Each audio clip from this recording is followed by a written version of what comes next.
Hello, everybody. Howdy, howdy, howdy. Welcome, everyone.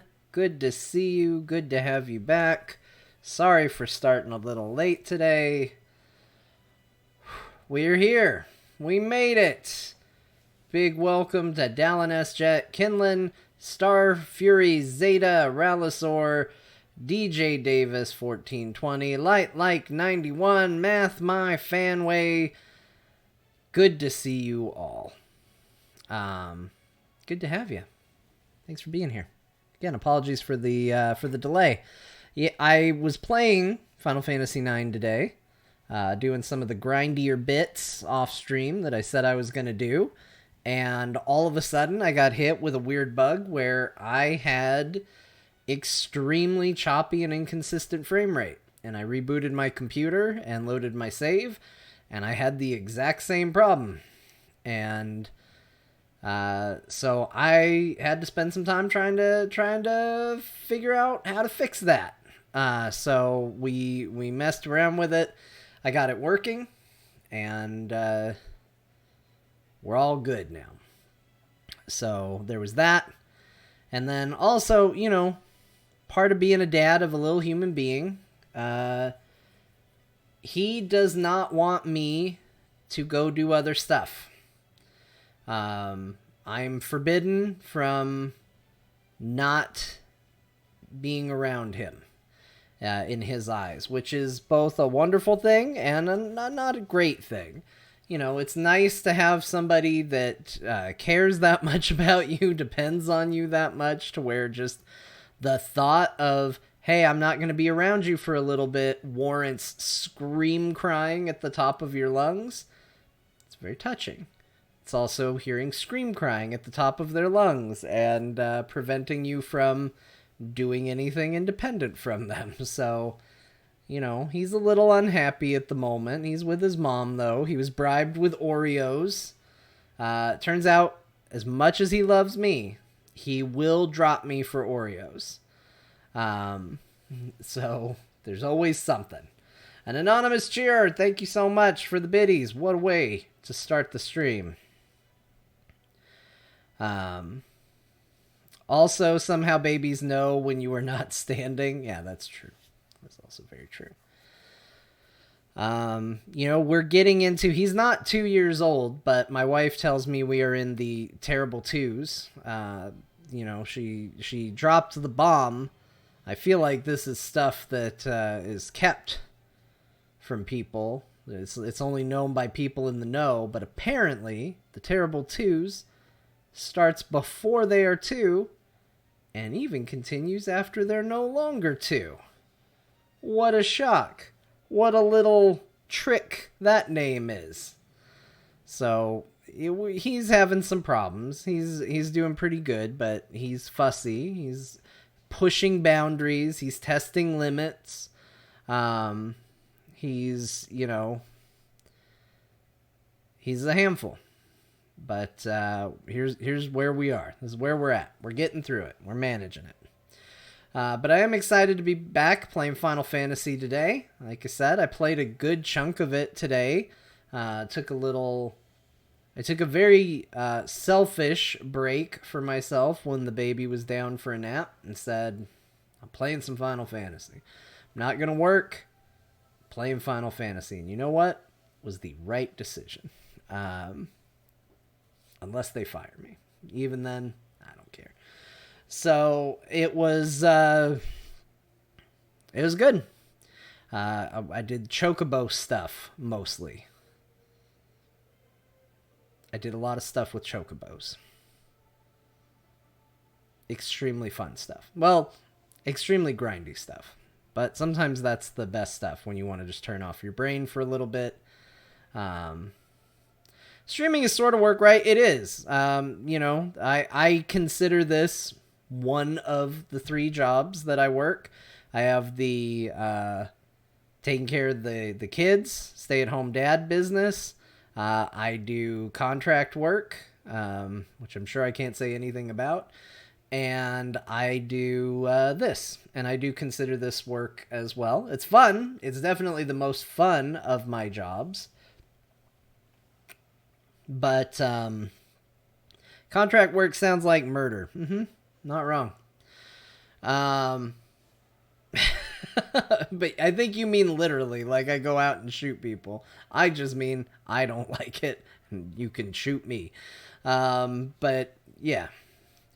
Did you get 10,000 points from the treasure hunt? No, I got 3,500, and I bought whatever was the reward for that level because I was just so excited that I earned that many points. I don't know if I needed it. I just bought it. I was like, yeah, let's do it.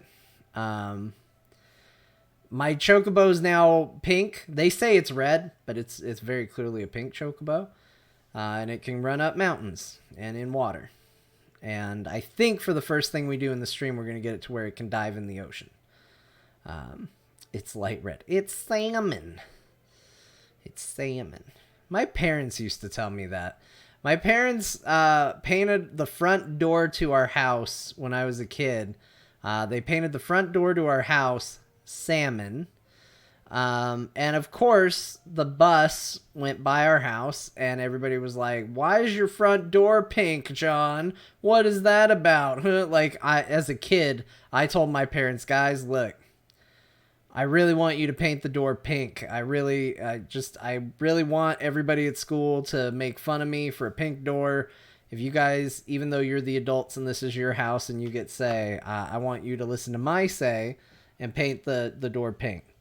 So we had a pink door. People gave me a hard time about it, as of course they would do. And whenever I told my parents, like, why did you guys paint the door pink? That was what they told me. It's not pink. It's salmon. It's like, oh, okay. Let me tell you, your parents tell you that at the start, like at the jump. They're like, hey, don't worry about it. It's not pink. It's salmon. And you're like, well, my parents told me. So I guess I'm going to believe it right now. And then you say that to other kids. You immediately see how little this logic holds up as soon as you try it against other children. They're like, John, why is your door pink? And you're like, it's not pink, it's salmon. And they're like, they have a name for that. It's called pink. I think the door's cool. I think it was cool before it was pink. I think it was cool while it was pink. I don't know what color it is now. I doubt it's probably pink. But, you know, I grew up in an era... Well, I don't know. I'm sure it's true. All eras, all ages, right? Every kid just wants everyone to think they're cool, right? It wasn't exclusive to me growing up. But I definitely grew up in that era where it was like, heaven forbid a guy do anything slightly girly, you know? Like, that would be the worst thing. And, you know, I've never... I wouldn't say that I love the color pink, but I do like it. Like, it is a color I like. It took me a long time to be able to say that. Because growing up, like, man, you want to get teased uncontrollably at school, there's something you say. You know, my favorite color growing up was purple, but not if anybody at school asked. If anybody at school asked, blue, you know? It's dumb. School's dumb. The stuff you think is important in school is really dumb. I like how they think you had any input on door colors. Yeah, exactly. Like, that's the biggest thing. Is it's like, what are you making fun of me for? I didn't choose it. I probably told them this. This was probably... Because overall, like, if I look at my time in school, I was not picked on in school. I had a very bully-free experience, gratefully. So I think that's all... You know, that's all fine. But I think probably what I said to get people off my case was, like, I picked the color of the door, you guys. Think about it. Like, don't be stupid. And the only reason I didn't like the door color was because I knew people were going to pick on me about it. What's this? A CNN article about colors? Let's look at it. Let's see what it is. The complicated gender history of pink. I'm not going to read this now, but I might read this. Because why is it pink, right? Like, at some point, someone decided blue is for boys and pink is for girls. What a weird decision that is. What an arbitrary decision that is.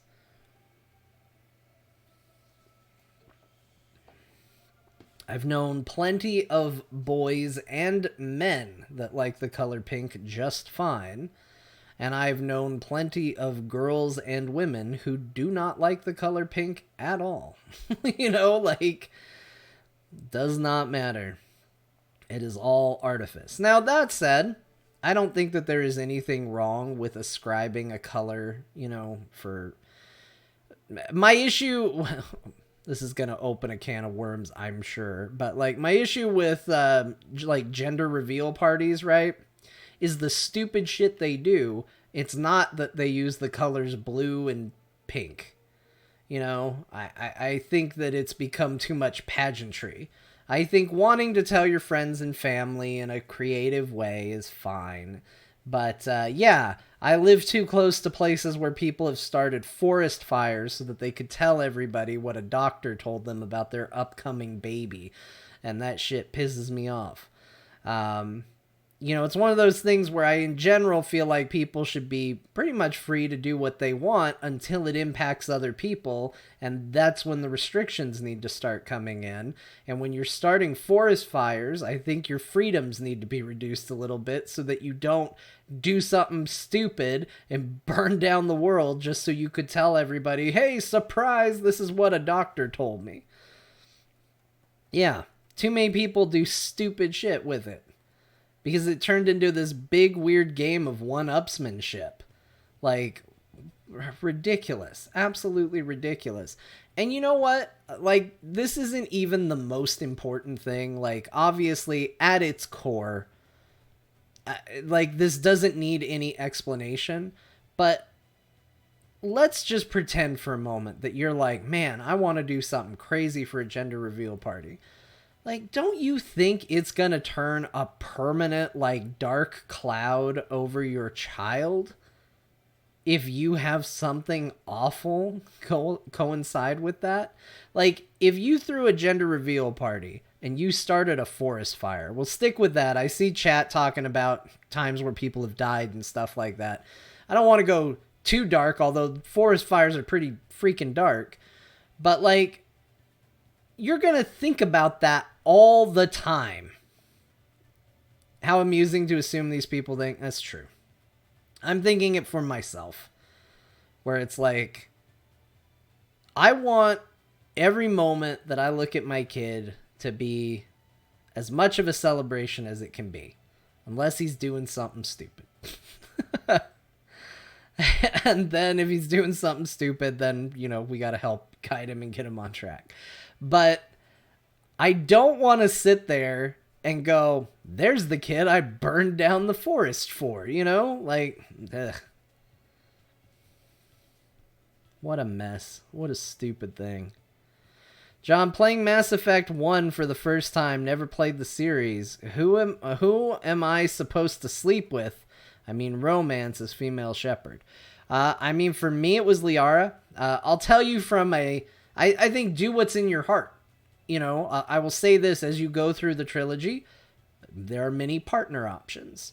But so do what's in your heart. That's advice number one. If you don't want to do what's in your heart, but you want the best experience, romance Liara. She's hands down the best romance in the game. Carries over all three games, as long as you play the DLC. And Liara is awesome. So that's my recommendation. So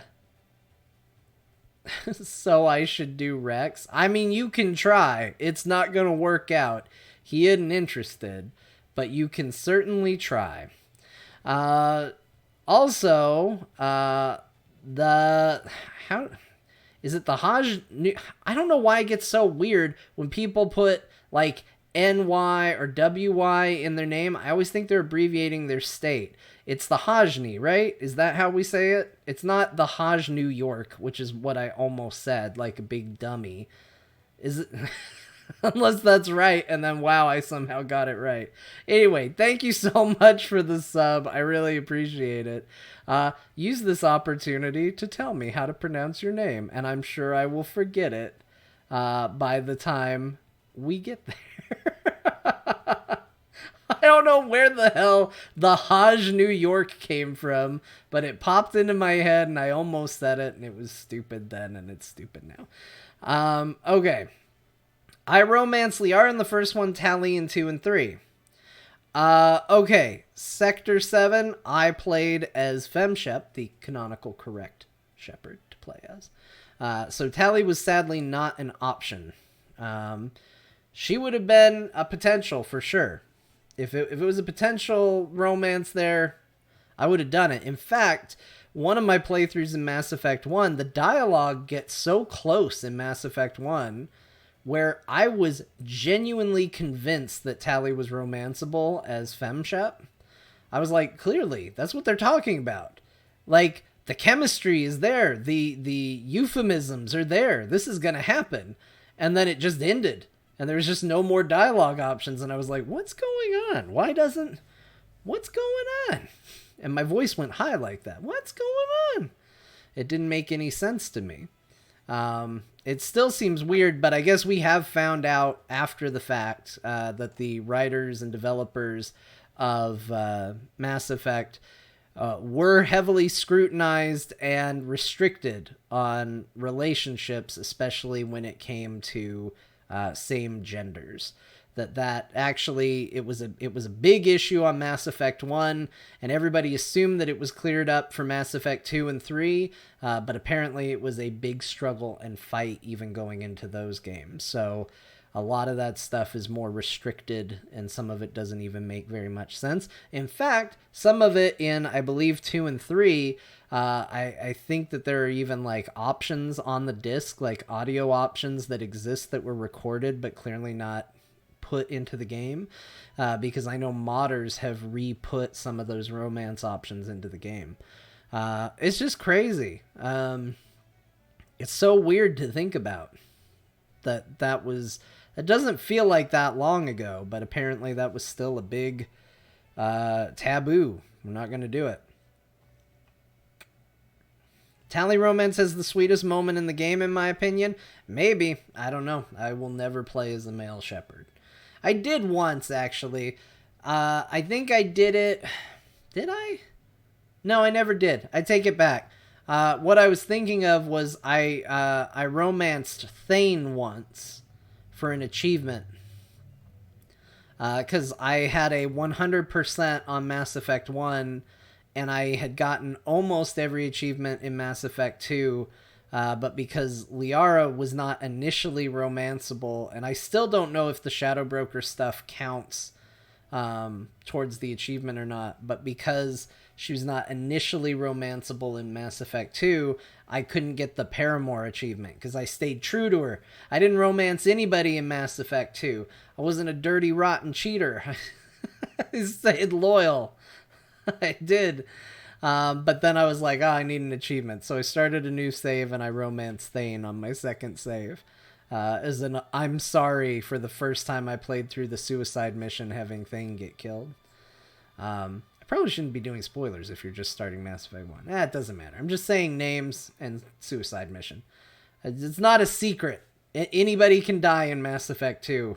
Like, buckle up. You know? But I should be more careful and wheel it in a little bit. Actually, that game does do a good job of circumventing spoilers, though, because it is kind of crazy. And this is... So for everybody that comes out and goes, man, I hate how binary the ending of Mass Effect 3 is. Oh, the ending was so terrible. Like, I do understand where some of the comments come from, but to me, like, one of the coolest things about Mass Effect is it is, to degrees, safer from spoilers than other video games. Because the game is so dynamic at adapting to your choices, I can talk about Rex being in Mass Effect 3, but that's not true for everybody. Like, that's not a spoiler. I can't say, hey, Rex in Mass Effect 3 does this thing, and people go, well, great. Now I know he survives till Mass Effect 3. Not necessarily. You know, like, I think it's cool that you have a game that is dynamic enough to where you can kind of talk about the game, and generally speaking, it might be true for your playthrough, it might not be. Depends on what you do. You know, Rex might be around in Mass Effect 3. He also might not.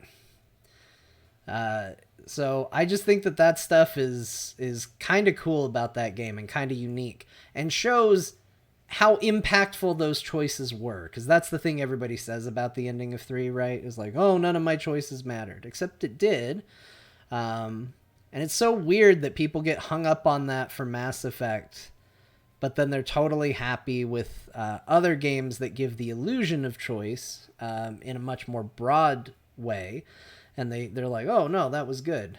You know, just because the story ends on a simple decision doesn't mean that everything you made up to that point was worthless. I think that's a silly defeatist line of thinking. That's like, I mean, that's genuinely like sitting there going, well, we all die in the end, so there's no point in anything, because at the end, there's only one thing that happens to us. Like, it just doesn't make any sense. None of my choices mattered, because I still died. Like, yeah. Like, it's not what it's about. It's not about the destination, it's about the journey. That said, I did have some serious qualms with that ending until they put out the extended ending, which is now default in the game. So if you're new and playing it, you're worried about how it's going to feel to play that ending that's so controversial, it's going to feel a lot better than it did initially, because they have improved it considerably.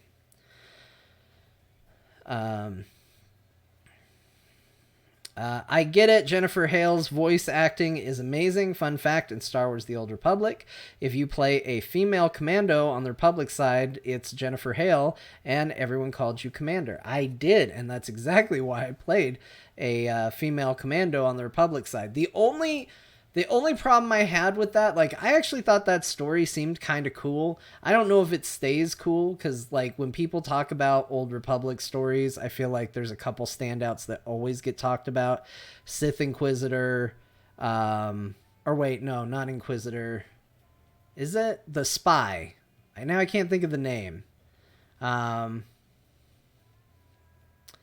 Anyway, the Sith Warrior and the Spy one gets talked about a lot. The Jedi Knight one's pretty decent. Like, not a lot of people talk about the Trooper, so I don't know if it's just not very good. Not many people played it. My biggest issue was the first story and class I played as was the Bounty Hunter. So when I went and played the Commando, it played very similar to the Bounty Hunter, and it wasn't a new experience for me. So I kind of burned out of it quick, because it was just like doing what I had already been doing all over again. Froze Fishy, thank you so much for the Prime sub. 11 months on a 3-month streak. Oh hi, oh hi.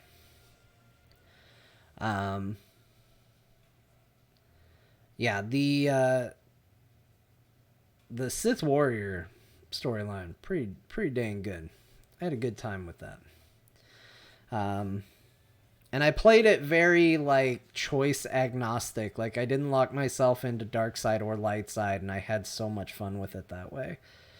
I kind of played it organically, as if there are times where my character's being tempted by the light side of the Force, and there are times where my character is just leaning into the dark side. I'm still curious how they are going to bring back Mass Effect. Yeah, I mean, me too.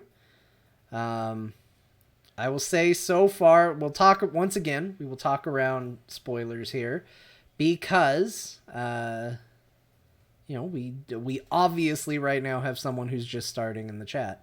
But they have focused, that trailer, when you think about it, The only thing they've really shown about that trailer is they've shown one character who, I thought about it, is guaranteed to survive the Mass Effect trilogy. Like, that's kind of the crazy thing when you think about it. There is one character in the entire game that is guaranteed to survive the entire thing of, like, playable squad mates. Literally every other character can die. And so the new trailer has shown that character.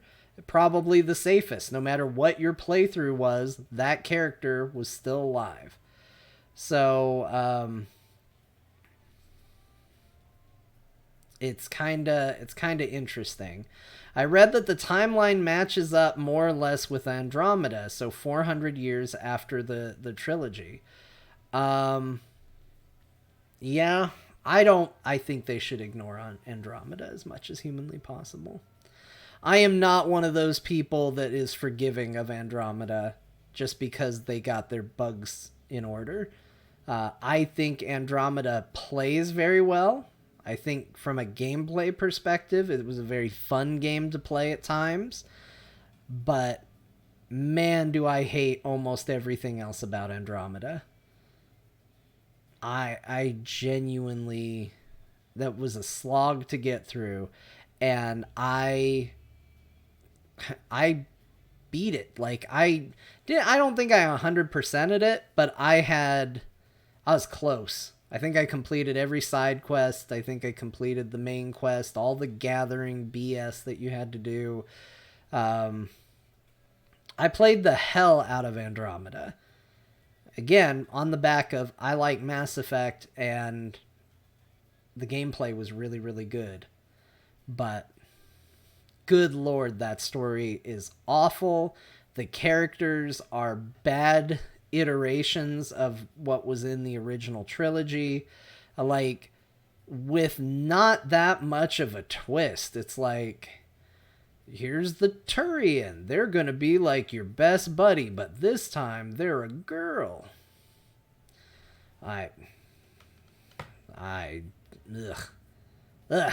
Andromeda. I don't like it. And every time I complain about Andromeda, somebody pops up to say it's not as bad as you think. You know, like, I think you're all really harshing on Andromeda more than it deserves. It was buggy at first, but they fixed the bugs. My issues have nothing to do with the bugs. I actually had a relatively bug-free run-through of Andromeda. Now, that doesn't mean I didn't see some of the stuff. There were some faces that were real bad.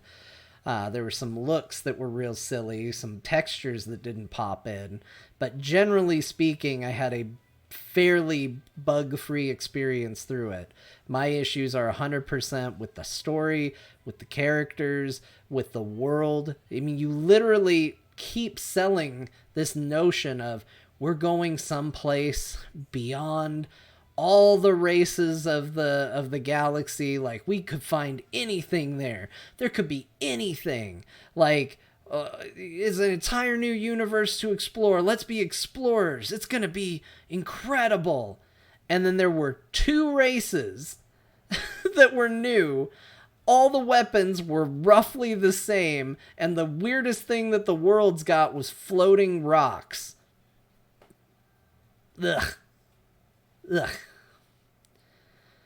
I'm trying to get through Dragon Age Inquisition. Oof, the gameplay is boring. I thought Dragon Age Inquisition was okay. That's about all I can say about it. I do need to go through it at some point. My biggest problem with Dragon Age is how much I love the first one. Dragon Age Origins is one of my favorite games ever made. I love it. Dragon Age 2 is not.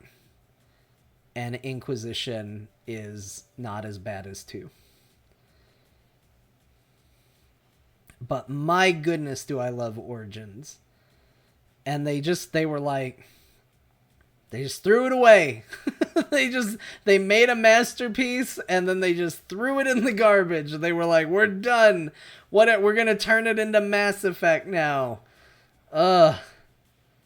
Why? Why did they do this?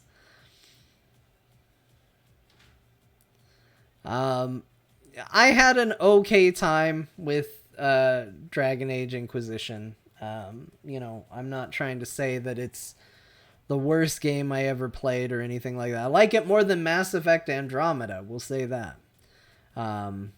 It's just a weirdly designed game. Like, there's a lot of things about Inquisition that just don't make a lot of sense to me. But there are some things that it did that were cool. Although, actually, it's funny. Even as I said that, I realized that I was talking about Dragon Age 2.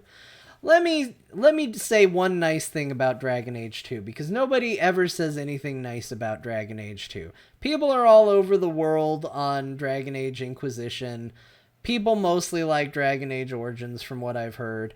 Let me talk about Dragon Age 2 and say something nice.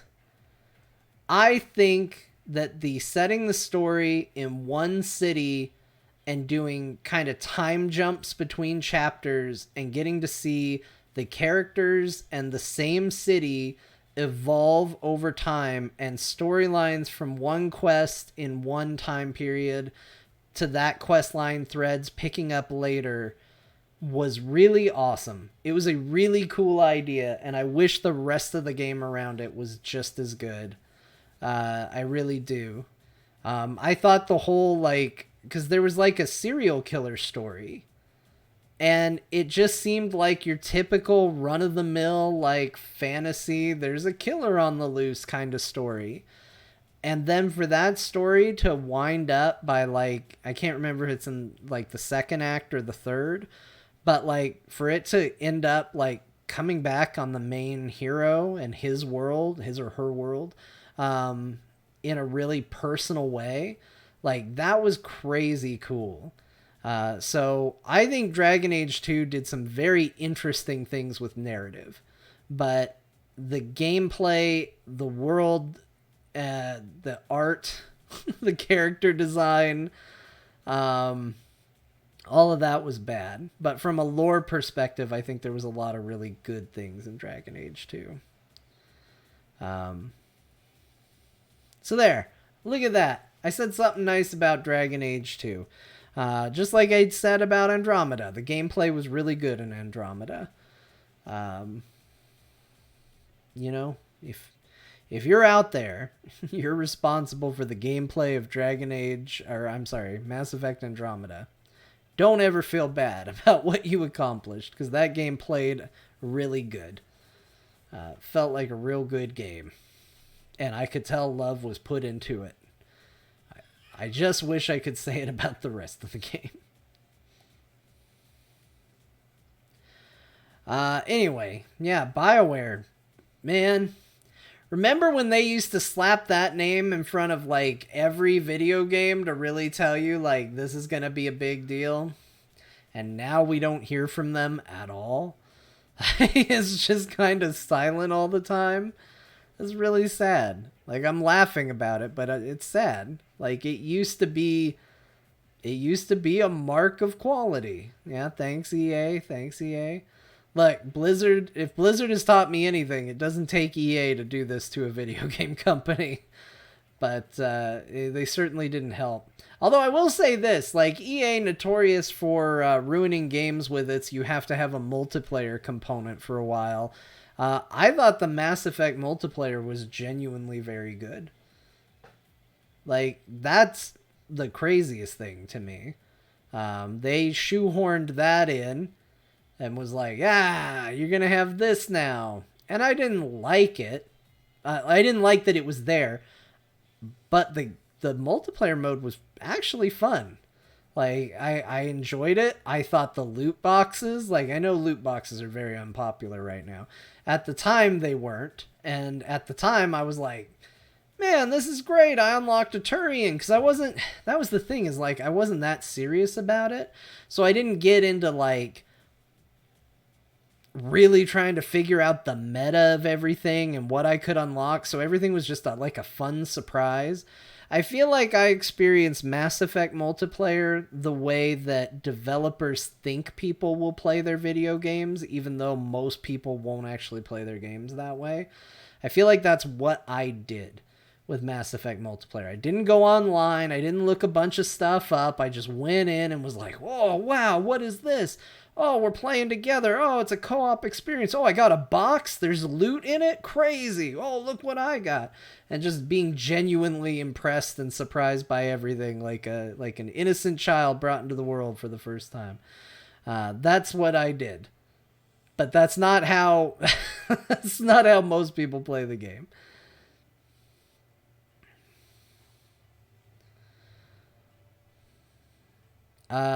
Agreed. I also really liked Inquisition's multiplayer. I never played Inquisitions. Like, that's the thing. In fact, you said that and I was like, Inquisition had multiplayer? Apparently I never got around to it. In fact, I know Inquisition unfortunately got dropped pretty heavily by me. I did not understand the ending of Inquisition. I know I beat the game, but I didn't understand it. And I know I wasn't really alone on it because I didn't really get the significance of it. I know there was something with like Solus and like some big revelation with him, but I hated Solus, and so I never paid attention to his story, and I mostly ignored him through the entire game. And then all of a sudden he was important at the end, and I was like, shit, I haven't been paying attention to this guy because I just hated him through the whole thing. Now I gotta pay attention to him. And so apparently they put out some DLC that was supposed to kind of bring it all together, and kind of complete the tale. And it was, from what I heard, very, very good. But when I finished Inquisition, I dropped that game. I didn't play any DLC. I didn't do any of that stuff. And so I don't know what happens there. And yeah, I can see the chat saying it. So Trespasser DLC is the actual end game. Well, this is the problem when you put your actual ending in DLC. I got the game early because I cared about your story and your content, and then I felt burned by your content, and I didn't play the DLC that you put out later to make it good. I do want to go back and play it at some point. But that is, to me, that is a pretty unforgivable video gaming sin. It's kind of not unlike... So I've been trying to come to terms with this with WoW for a while. Like, I actually think that it's bad video game practice to not try to tie up your story in a satisfying way with what you initially put out. And I've kind of had a hard time with that with WoW for that very reason. Like, if you want to know the biggest hurdle keeping me from being interested in Dragonflight, I said this on Core. Like, I've been pretty open with this. There has never, in the history of my playing World of Warcraft, no matter how much I loved or hated an expansion, there has never been a time where I did not have a good time and did not enjoy the leveling experience. Like, that's the content I tend to care about, and I have always loved it every single time. Doesn't matter if it was Wrath of the Lich King or Shadowlands. I've liked it every time. But, it's a big but that comes with this, up until now, it was always done with the idea that eventually I would see whatever the story was that was being told. But now that I have, kind of walked away from WoW, and Dragonflight would be getting back into WoW, the issue is I know that when I buy that expansion and I start playing it and I go through the leveling experience, that I'm getting like a third of a story. And that doesn't sound appealing to me. I don't want to do that. If I'm going to resubscribe to the game and invest that kind of time and effort, I want to see... It doesn't have to be the whole story. I understand you're going to have patches. You're going to have patch content. Things are going to keep happening. but I need something that feels fulfilling. And I can't think, I mean, maybe we could go through them, but I don't think it's ever happened in the history of WoW where by the end of your leveling, it felt like the story was in any way, shape, or form complete, and the rest was just going to be extra additional good stuff. And that's where I'm at now, headspace wise. That's what I need. So that's the big thing holding me back from Dragonflight.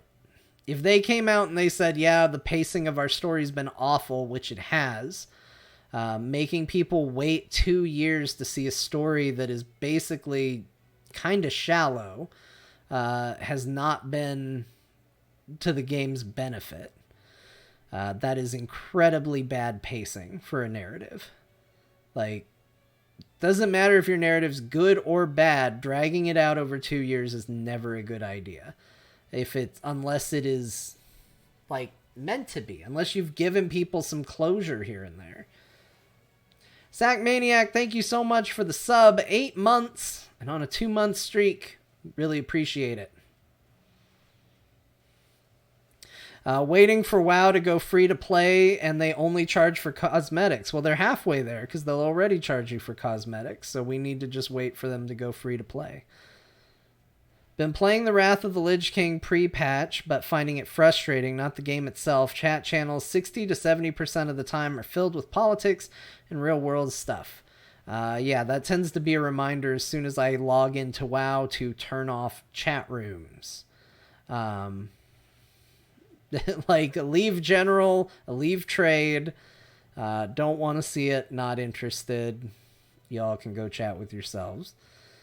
I can't think of a worse thing in WoW than the Sylvanas Loyalist quest. You literally kill your buddies instead of a trapped Jaina so your cover isn't blown. It's never brought up. I was so excited. Sylvanas was my favorite character since I was 14 playing vanilla. Yeah, hey. Let's see. Make sure I got the right hand. That's Sylvanas right there. Top of the shelf. Top billing. I love Sylvanas. As somebody who was a huge Warcraft 3 and Warcraft 3 Frozen Throne fan, she was a fascinating character. Like, from the... And that was the thing, is like, it was an organic caring about this character. When I played Warcraft 3 for the first time, and there was this ranger general that continuously hounded Arthas, even though she was an enemy, and, like, every step of the way was trying to foil him, and then had one request not to be brought back, and he did it anyway. Such a tragic character at that point. Then to be the first one to break free of the Lich King's influence and rally an army and damn near kill him. Like, he fled to Icecrown badly wounded, and she nearly ended his life before he got away. Like, that was awesome. She was awesome in that. Even like some of the weirder WoW plot lines for her, where she was basically Magneto from the X-Men movie, where it was like, well, everybody hates the undead. If we turned everybody into undead, they wouldn't be able to hate themselves. So maybe we should just unleash the undead plague on the Scarlet Crusade, and well, then they can't be mad at us anymore. Like, that stuff is like interesting paths for the character, and it is painful to watch what has happened over the past several expansions. And I get why people also hate her. I'm not saying that the hate isn't justified. I don't blame people who dislike the character. I don't blame people that do like the character. I blame the company for fumbling the ball with the character so bad that they took something awesome and ruined it that hard. Like, it takes effort to screw up that bad. And the most atrocious thing in my mind is all it would have taken is to stand in the hall at BlizzCon and listen to the ovation she got during the Legion cinematic when Varian talks about her and she comes in and gives him a nod and he gives her a nod back, and you see them fighting together, and the hall erupted And then once again, Battle for Azeroth, before we knew what was going down, when she did the For the Horde, friggin' BlizzCon exploded with people cheering. And they were like, well, clearly this is a character nobody cares about. We better destroy her. It is like watching somebody be handed a precious, I don't know. I was going to go with a money thing, and then I was like, that's weird. And now all of a sudden I'm on like you're given a Fabergé egg, and the first thing they do is just throw it directly on the ground. It's dumb. It's all dumb. And so many of us wanted to believe that they were going to pull off something, that when they did the Loyalist campaign, this was going to go a different way. And it's just, yeah, it's just bad. They didn't have a plan. We now have a better window into what was going on, and I don't think that it was just the actions of one person, but I think one person made a lot of problems. I'll say that. And it makes me hope that that individual hated every time they got asked, why is this different from Garrosh? And they had to answer it for the 575th time and try and make something up, even though it was exactly the same. They deserve it. They deserve it. They deserve to have their alarm be questions from BlizzCon fans for the rest of their life.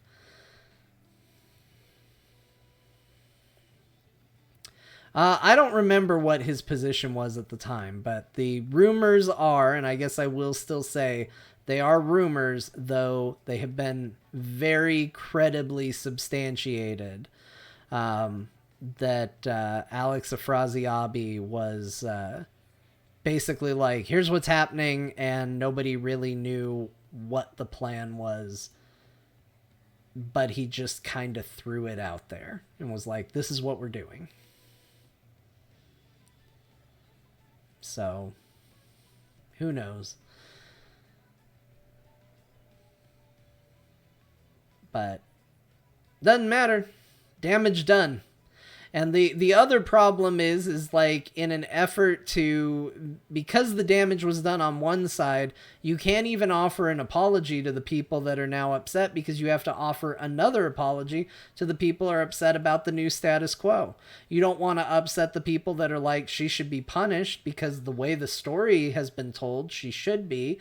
But you also don't want all these people that had their favorite character ripped out of them because one person decided to just go batshit. You don't want to hurt them. Like, it's a damned if you do, damned if you don't. That's not giving their writing team too many excuses, but I will say that, like, it's a deep ass hole. And the best thing they could have done, honestly, was to just probably drop it, but with how far in advance they have to work on these things, I think a lot of it was locked in pretty heavily.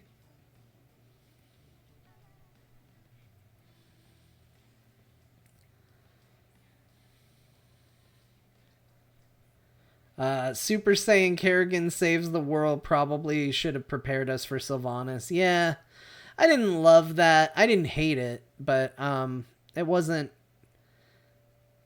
to me like what StarCraft was. Like, to me, turning Kerrigan into what they did was a lesser twist on what had existed before. And I actually think Kerrigan is really good in Wings of Liberty. I don't think they actually do anything wrong with Kerrigan's character until the final two. I actually thought that the story of Raynor trying to save her from being the Queen of Blades and all of that, I actually thought all that was really good. I just think they probably should have made her a hero unit and let her be at the end of Wings of Liberty, instead of immediately doing an about face on what she just went through and then trying to make her out to be like the prophesized character of like she should have basically been relegated to a unit and a cool story character and whatever role they needed for the story at that point. It felt like a flip-flop. It's another one of those like, man, the Wings of Liberty campaign, it made so much sense, and it felt so good, and it was so focused, and it was so awesome. And then it's like, okay, what are we doing for the next one? And it's like, well, we are going to undo everything we just did. And it's like, then why did we do it? Like, has nobody heard what the general consensus on Alien 3 is? Because it turns out people usually don't like if you undo the thing you just spent all the time doing in the follow-up. They went to anime, and I like anime. Yeah, I mean, honestly, the thing is I think the Protoss.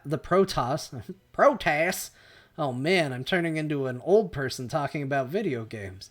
The thing about the Protoss campaign is I feel like the Protoss is where you can go anime, but it wasn't really about them. It's about Kerrigan again. So, I don't know. But I agree. I didn't care for where her arc ended up. I thought her up to Wings of Liberty, though, was really, really good. Wings of Liberty is just a fantastic campaign. Like, I like the Protoss best as far as, like, from a gameplay perspective. I'm a fan of the Protoss units. But Wings of Liberty is pinnacle, like, StarCraft 2 for me.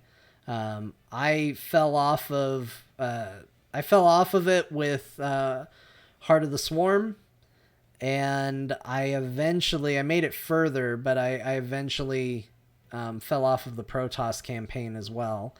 I didn't finish either of those, whereas Wings of Liberty, I was just engrossed. I loved that campaign. It was so good.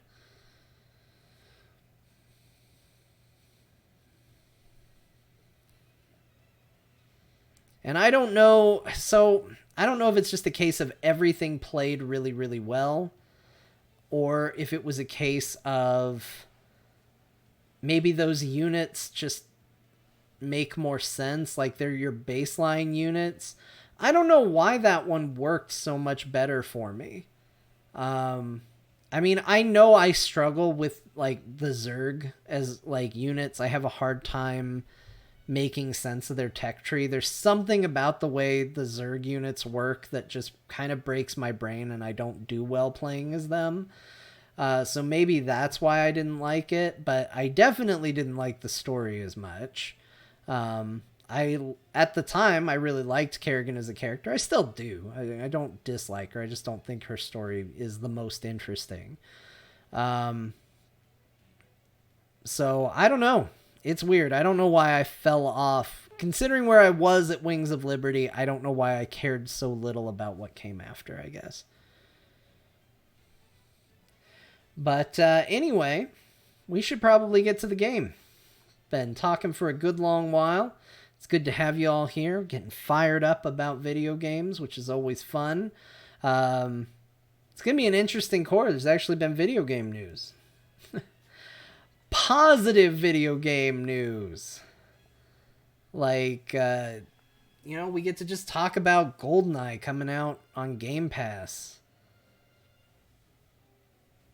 Yeah. I'm excited. I'm excited for it.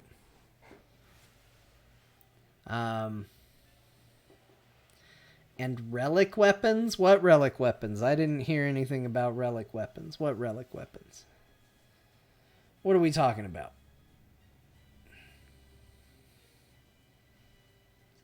Those came out today for 14? Why did I think it was just a maintenance patch? It's not a maintenance patch? They actually put like big content in it? Hold on. I gotta pull up the patch notes. What do we got here?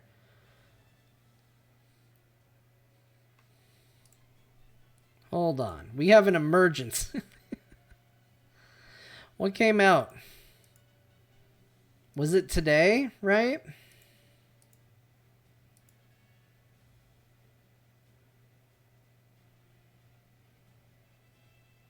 Where's the patch notes?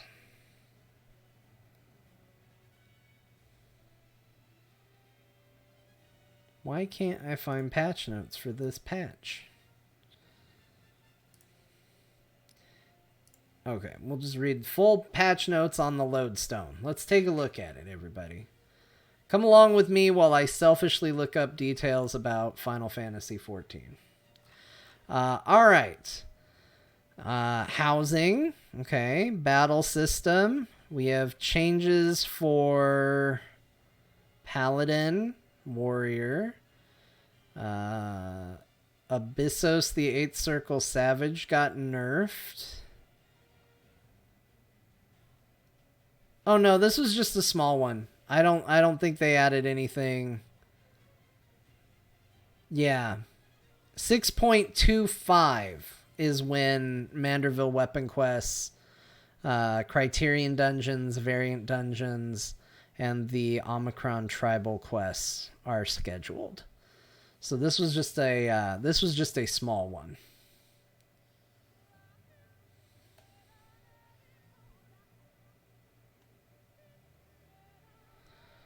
Is that true? I've heard people memeing on Machinist Hardcore right now. But I didn't know how bad it is. That sounds bad. I got Machinist unlocked finally and got it to 50, and apparently it's a meme spec now. The worst monk player on logs is better DPS than the #1 Machinist player in the world. I don't know, man. Depends on what you're doing. I mean, I guess if you got the character up to play raiding content, like, yeah, you're screwed. You done messed up. But that Machinist is going to just play fine for most of the content in the game. Like, that's the other thing, is like, we do have to keep everything in perspective. If you just hit level 50, you've got plenty to do with it. That character will probably be good by the time you're to any content that is, you know, where you're like, I gotta parse really well on these numbers. Like, I think it'll be fine. Play what you like, I think, remains strong. My dancer is smoking Machinist.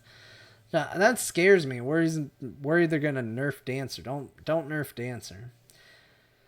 I wish they would do something about Dancer. I don't like Dancer's burst window. I think there's too many buttons for it.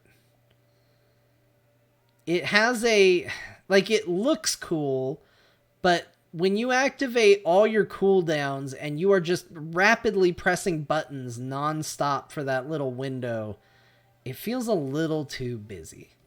I love Dancer, but I'd like to find a way to spread some of those cooldowns out a little more to not be so front-loaded, if that makes sense. Like, I don't know the numbers. Like, people that are good players can tell you the windows for it. Like, I'm not to that point as a player yet. Like, knowing buff windows and damage windows and stuff like that, I don't know any of that stuff right now. Right now, I'm just happy to do my rotation correctly. But, yeah, I don't know. Like, that was one thing, is once I got all my Endwalker abilities on Dancer, there's this, like, weird fire all the cannons kind of feel. As you do all your buffs and just fire everything off all at once. And, it feels like so many goddamn buttons. It doesn't feel like dancing. It feels like just slapping my keyboard as hard as humanly possible, trying to hit every button that has now lit up.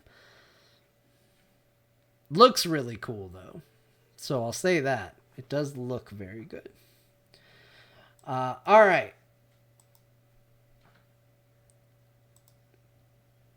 That is ready. We need to get to Final Fantasy IX today. Got a lot to do. Got to get to this. We got music ready. Um,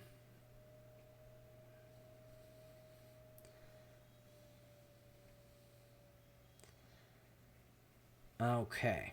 I think we're good. Here we go. Let me sit properly in my chair. I saw people redeemed posture and all that stuff, so we'll make sure we're doing it. All right, looks like the frame rate issue is not happening. We're good there. I don't know what happened with that, but we're fixed. All right, everybody, thank you for being here. Let's get into the gameplay. Let's go. I see Tifa Tree. We missed it again, but it still says it. Hello, everybody. Welcome back. As I say that, I realize I don't have the VODs from yesterday up, but, you know, hey, welcome. If you're watching this on VOD, hopefully the others are up now. Now that I've reminded myself I have yet more work to do. We're back!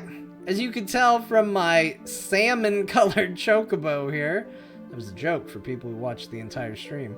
I've been doing a little playing off-stream. And, we did a little work. We've got our little chocobo ready to go.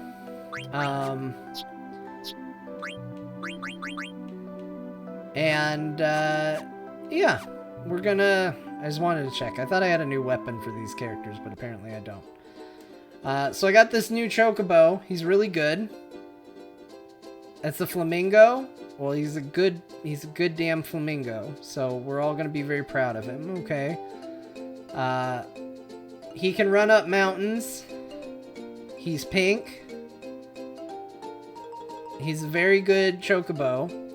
And I think one thing we're going to do here real quick, it's going to be the first thing we do, is we're going to try and find this green plains. I think we're roughly here. It's somewhere on this continent. I'm sure of it. Because it looks like it. That's the evidence that I have. I mean, maybe it's not, but I think it is. We're going to try and find this, and then, you know, like I said, we're going to get right... That kind of looks like it, you guys. That looks like it. Oh my gosh, we got it on the first blast.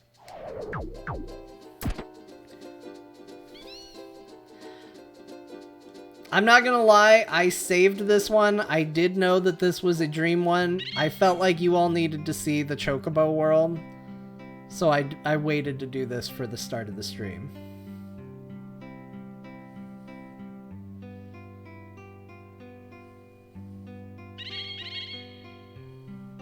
Here we are.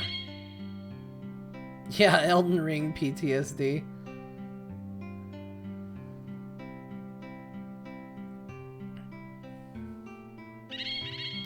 Wanderer, we await your return.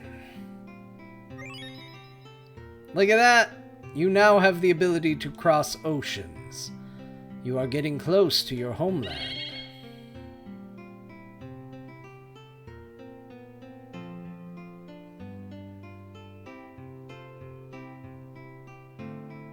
And just like that, my salmon-colored chocobo is gone. Replaced by this sweet-ass ocean chocobo. Look at him go! Look at him go! Hell yeah! Is there anything this chocobo can't do? I mean, the answer is yes. The chocobo cannot fly. But the chocobo can go in water.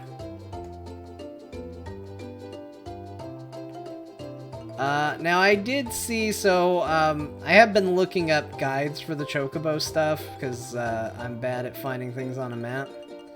But, I did see that there are, like, weird bubbles, and I actually found this while I was sailing the other day. Some of these weird bubbles that you can check out. I thought there was one around here, but maybe I was wrong.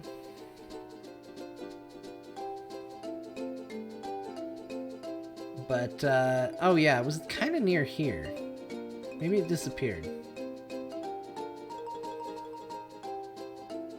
I don't know. Anyway, yeah, check out this chocobo. It's a pretty awesome chocobo, if I do say so myself. You know, I don't mean to brag, but it's a pretty awesome chocobo. We can't bring it into port, as it turns out. I just tried.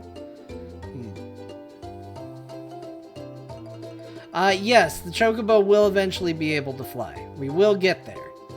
We're just not there yet. I think you are limited. I don't think you can fly the chocobo until you can get the actual airship.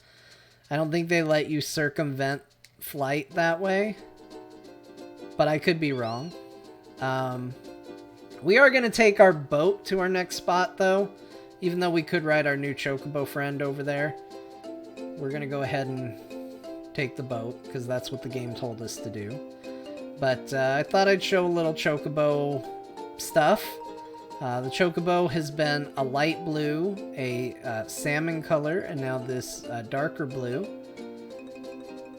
And yeah, we've been having chocobo fun. Let's also check real quick. Let's see if we can get some frogs for Kina. So we'll just check that out. Maybe do some frog catching. If they've respawned.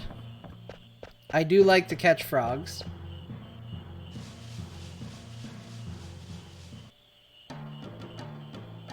Oh yeah, look at this. These look like big frogs. Yeah, let's catch frogs.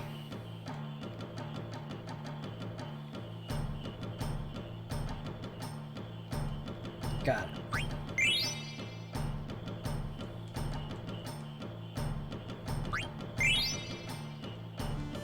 Oh, some of these look small. Maybe I shouldn't catch small frogs. Okay, we got another item. Oh, a bistro fork.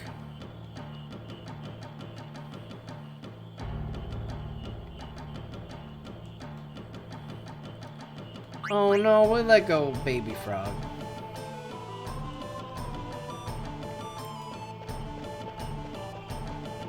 Okay, well, I guess we're done. I'm done catching frogs. Alright, we caught some frogs. Good.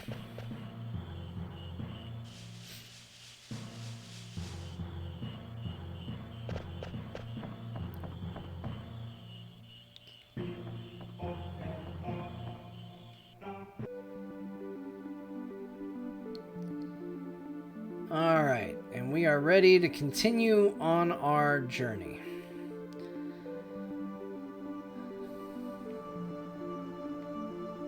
Yeah, I've gotten them from a couple marshes. I think there's 4 marshes in total or something like that.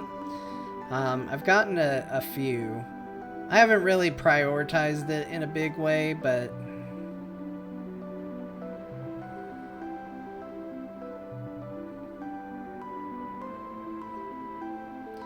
Let's set sail. We are gonna go to the Mage Village. That's where we need to find out why the mages are helping Kuja, because we think Kuja's a big dick, and why are they helping him? And you know what? We're gonna do the Chocobo. Even though we could probably use the XP, we're gonna do the Chocobo.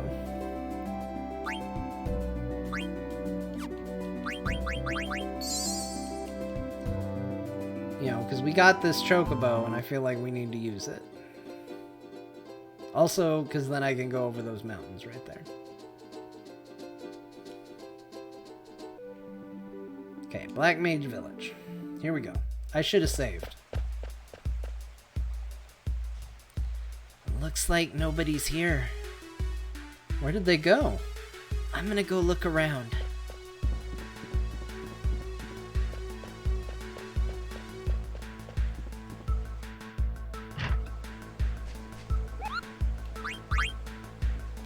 I haven't received any mail lately, Kupo.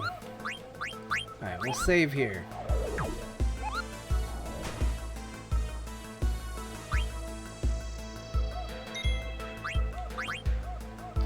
I like the music to the Black Mage Village a lot.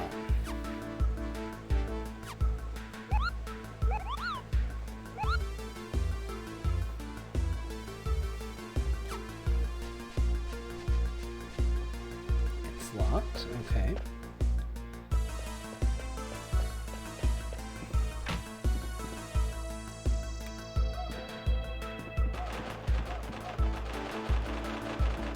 Alright, he just shakes his wings at me. Okay.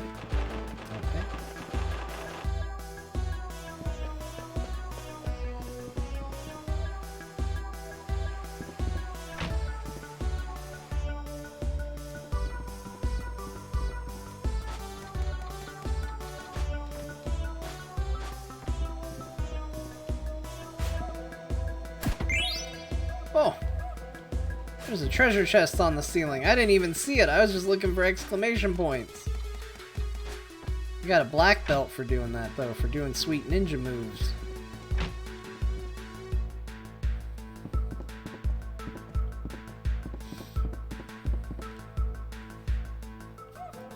A Walk in the Forest by Black Mage number 234. Our Village by Black Mage number 123.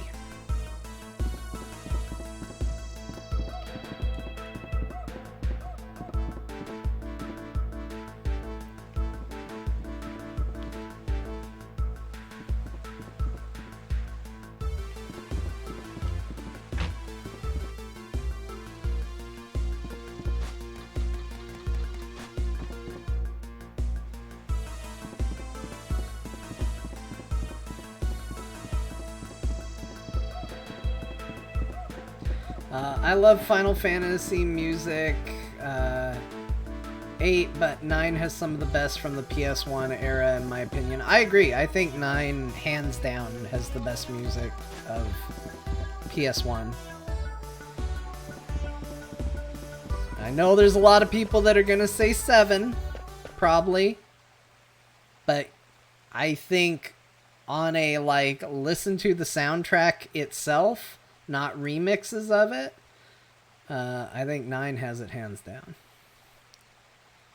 Where is everyone? They went away with Kuja.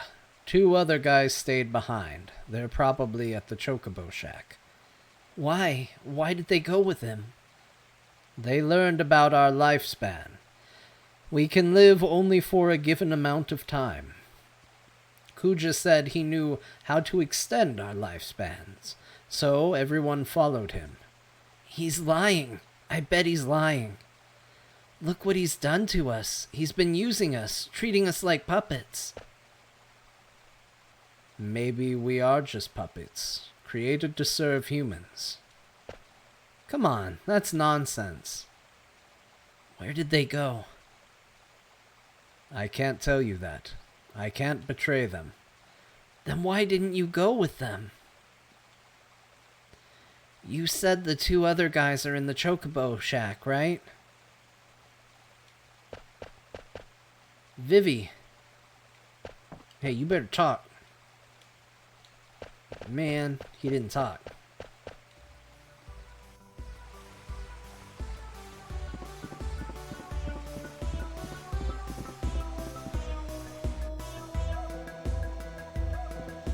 Yeah, and to be clear, I'm not trying to take anything away from Final Fantasy VII. I just think that I just like the music in 9 better, you know? And I think you're right. It is a test bed for a lot of stuff for sure. But,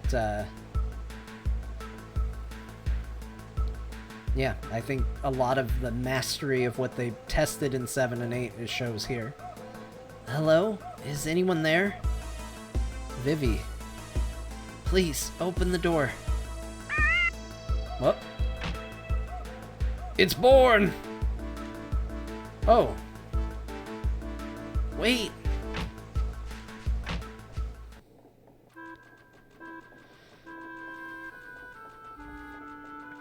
Finally. Finally. Hooray! Hooray! I still can't believe it. Yeah. I don't understand. Why are you here? We're here to look after the Chocobo. At first we were gonna go with everyone, but someone had to stay behind to look after the Chocobo egg, so we stayed. We kept the egg nice and warm by putting a lot of hay over it. I can't wait to show him to everyone. They're gonna be so happy. We have to come up with a name. Hey, what's happening to me? I feel strange. Me too.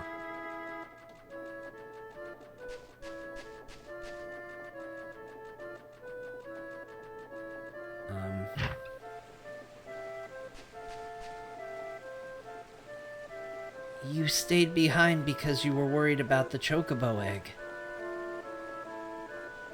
I don't know. I wanted to follow Kuja because I was so scared of dying. But I couldn't.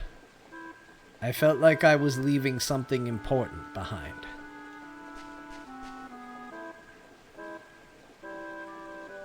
I want to ask you something. What is it?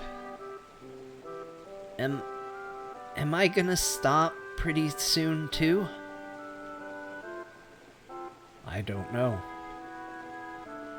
Kuja said the prototype built before us would last longer. But I am gonna stop eventually. I was really confused when my grandpa died. He told me, Vivi, no need be sad. So I told myself I can't be sad. That's why I felt confused again when I heard that everyone was stopping around here. I didn't know what to do or what to feel. But when I saw Dagger crying when her mom died, I wasn't confused anymore. I was sad. If I were just a puppet, I never would have felt that way. Mr. 288, we aren't puppets. I know we aren't. I hate him. I hate Kuja. He's turning everyone into puppets just to kill people. If it weren't for him, I know everyone would understand someday. It's not fair. Vivi. Kuja's secret palace is on the eastern side of this continent. It's buried under quicksand. You'll need a ship to get there. Thanks. I hope we can become strong like you someday.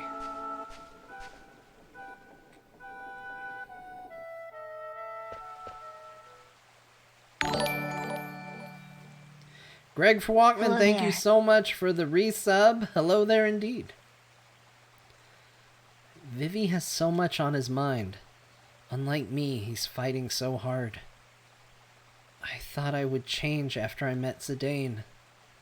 Once I acceded to the throne, I knew I had to change. But nothing has changed. I'm so helpless. Wow. Dagger, were you listening too? That crybaby sure has come a long way, don't you think? Dagger? Are you alright? Don't worry too much. Vivi has his own way of dealing with things, and you have yours. Come on, cheer up. We'll beat Kuja, and you'll get your voice back in no time. Zidane, is something wrong? Okay, let's get going. Mr. 288 said Kuja's palace is buried under quicksand, right? Yeah, we're taking the ship to the eastern side of the continent to get there. I want to go see the Chocobo baby.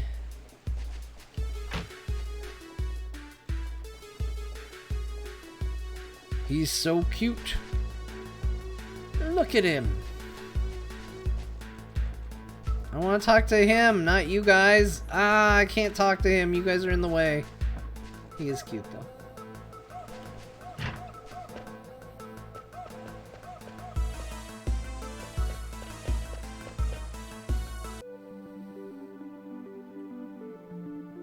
Where's my Chocobo? There's my Chocobo. Come on, Chocobo. We gotta go to our boat. I feel like, just to be safe, we'll approach it by boat, even though we could just run our Chocobo over there. I don't know if it matters.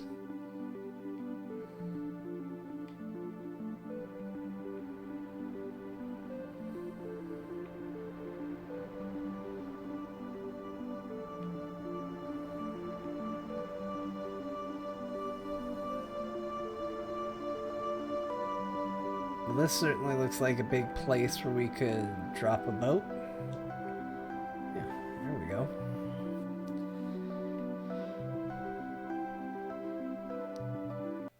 Hey, what do you know? That looks like a place to fight something. Or go in quicksand, I guess is more like it. Oh man, we're gonna totally sneak up on this guy. This guy's gonna have a bad day. Done.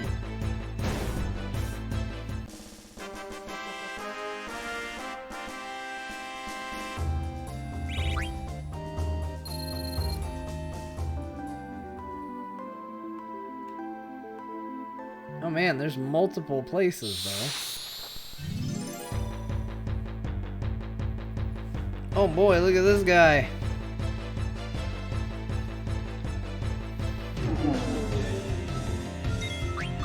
Hit him. Hit him. Hit him.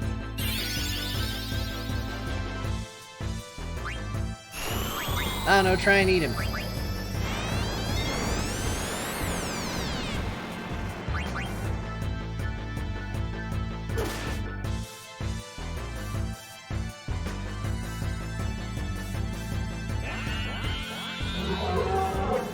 Oh, he didn't taste good though.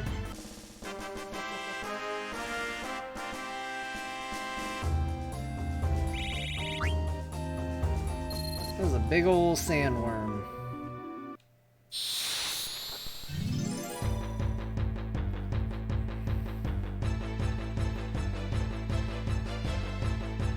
Oh, it's this guy again. Do you have good gear still? No, an ether. Attack him. Attack him.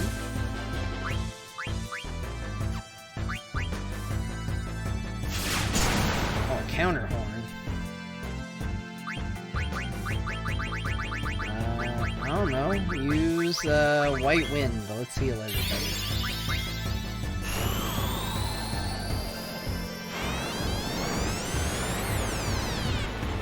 Whoa!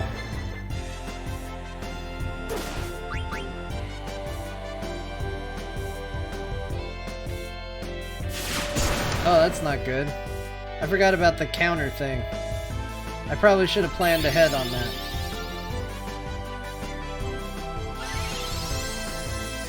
I also probably should be bringing a healer, but, you know, what are you gonna do?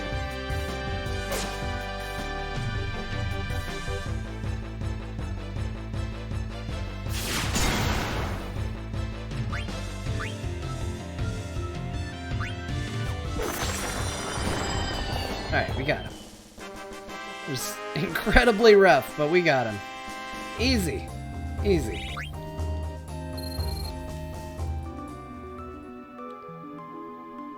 Oh, hold on. I gotta use my items first. Like this Phoenix down. And I think maybe we just use a tent.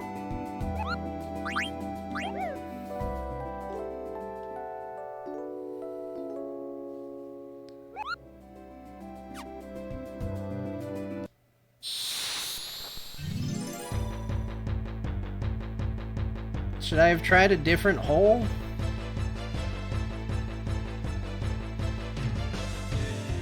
Okay, we can't escape from this guy. Wait, I don't want to auto attack. Hold on. Shit.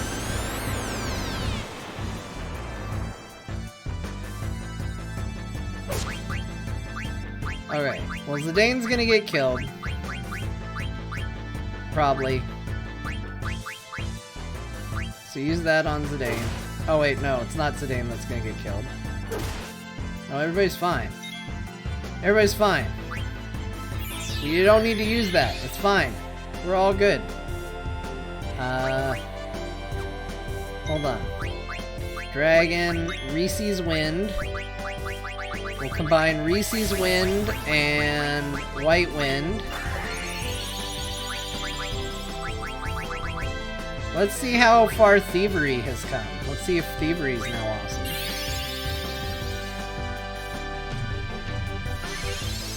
There are multiple holes, but only one is right. What advice, chat room? What advice?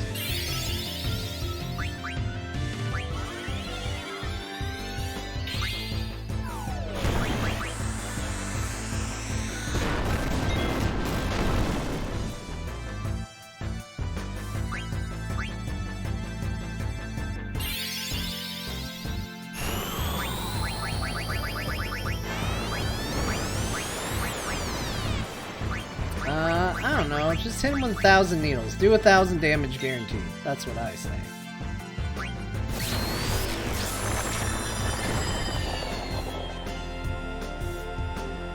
Oh no! Steiner killed himself! No, Steiner! He sacrificed so that we may live. Okay. Get him up. Let's go through some of these potions. I'm already maxed out on potions, so we might as well. Oh man. We used a lot of potions, you guys. There's a lot of potions. Oh shit, we gotta use... We're all blind, too. I probably should have just used 110, but what are you gonna do? Okay, well we tried that hole. That hole didn't work.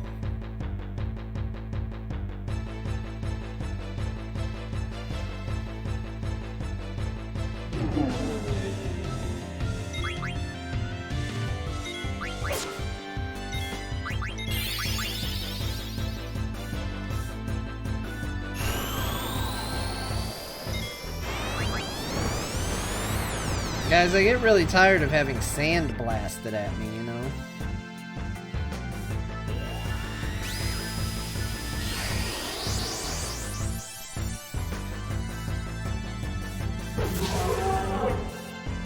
Yeah, Steiner took care of it.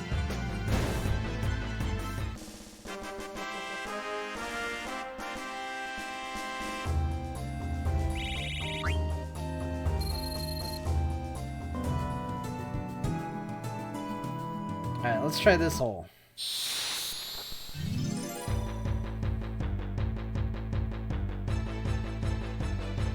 It wasn't this hole either, you guys.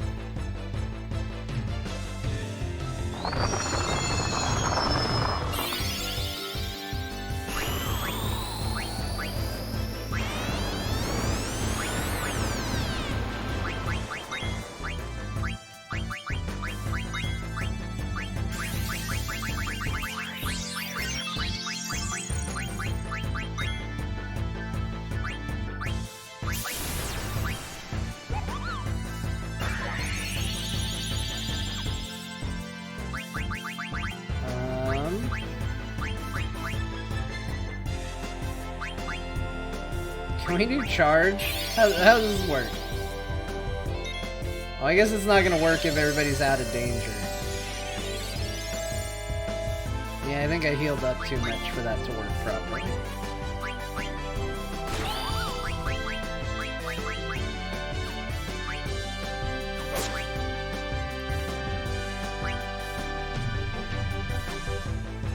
Alright, so he is doing this weird counter horn ability we gotta be aware of. Jump.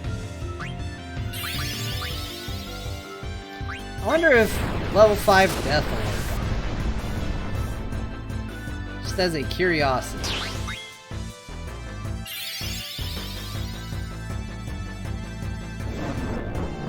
Just kill him. It worked! Alright, well these are gonna be easy to fight now. I don't even have to cure the blindness.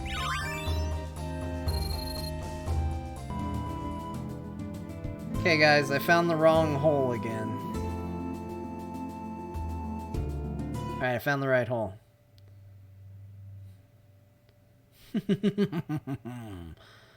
I'm assuming this is Kuja. I knew you'd come. Everything is going according to plan.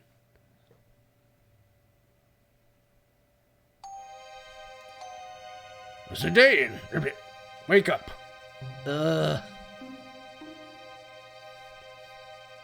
Sid, where the heck are we? Good question. I wish I knew. After I fell into the quicksand, everything went dark. That's all I can remember. Me too, Ribbit. When I woke up, Ribbit, I was in this room. Oh yeah, where is everyone?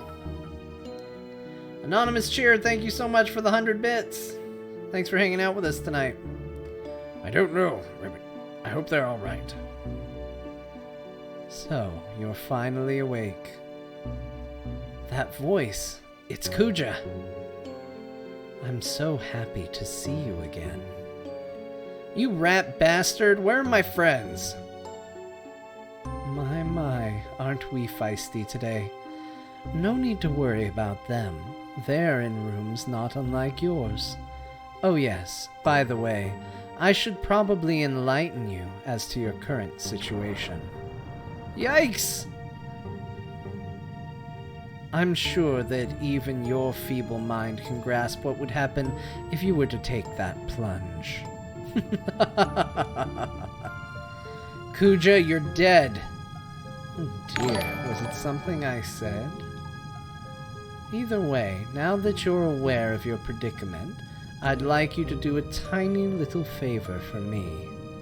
I'll let your friends live if you say yes. Well, I have no choice, so...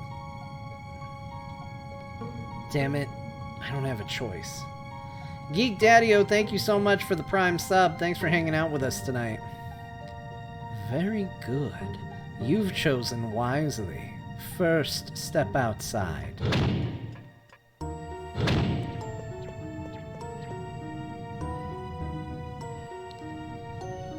Hey, Sid, I need you to look after the others. Fine, Ribbit. I won't let you down. And you, Ribbit. You come back safe. Yeah, I will. See ya.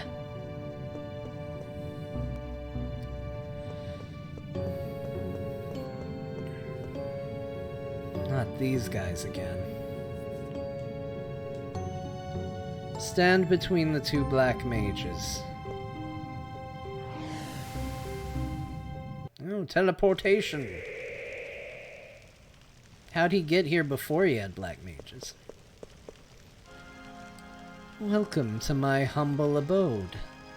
Just cut to the chase and tell me what the hell you want. My, we're upset, aren't we? Well, this is your errand. I want you to go somewhere and bring something back for me. So tell me what it is already, you demon. I'd watch my mouth if I were you. Surely you haven't forgotten that I hold your friends' lives in my hands. I'm going to send you to a place called Oilvert. Where's that? Oilvert is south of the Seaways Canyon on the Forgotten Continent. It really isn't my kind of place. What do you mean by that? You see, there's an anti-magic barrier around the place, and I want to send you because you're too stupid to use magic. Once there, I want you to retrieve the Gulag Stone for me. What do you say? Isn't it a simple task? I'll even send you on my luxury cruise ship, so you won't have to worry about transportation. Perhaps it's too much for you. I'd better send you with 3 of your friends, just to be safe. Besides, nobody likes to fight against himself. Never mind.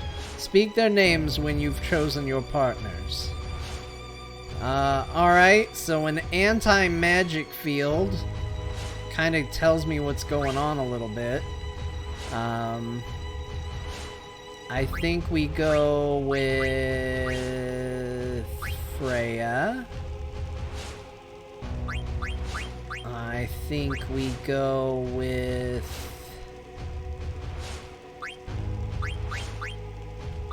Okay, good. I'm doing a good job of getting characters up. Everybody's kind of in the same ballpark except Dagger.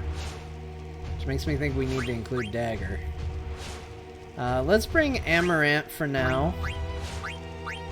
And yeah, we'll bring Dagger. So she's magic, but I think it'll be okay. Because kind of everybody else is except Steiner, but I think we're good. We'll go with that. Put Dagger next to Zidane, seeing as they're close. I want Freya, Amaranth, and Dagger. Fine, I shall summon them. Freya, Amaranth,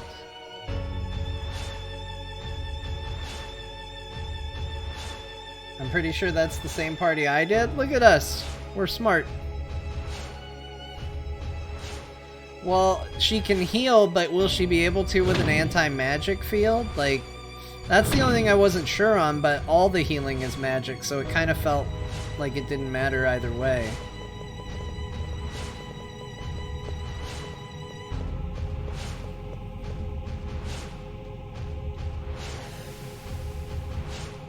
Plus, I need to level her up, so she's got to come with me somewhere. Spare me the emotional reunion scene, please. Now go stand with your friends. You'd better keep your promise, Kuja. Of course, you needn't worry one bit.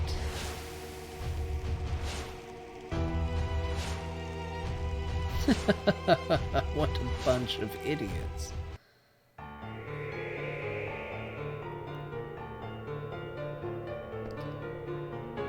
Okay, unfortunately, I haven't really been traveling with this crew, so I think we are going to have to find some re-equips here. Berserk, Mini, Healer. Healer sounds good. Let's learn that. That's a skill, so we're going to have to put points in it. High Tide is really the only thing to learn there. I don't know if I need to know High Tide. We'll go ahead and equip it just in case. What's that? Oh, that's High Tide as well.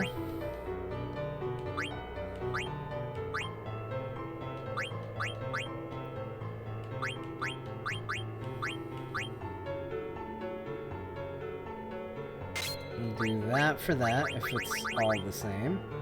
Oh, there's High Tide again on this Gaia gear. Well, good. Now we don't need this hat. We can do this one and get the magic and spirit up. We already know Rama, Atomos, Leviathan, Shiva, Ifrit, Odin.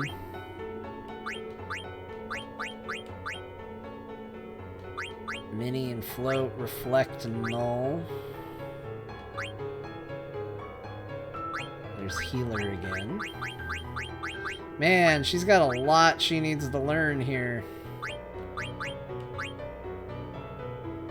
Concentrate, half MP.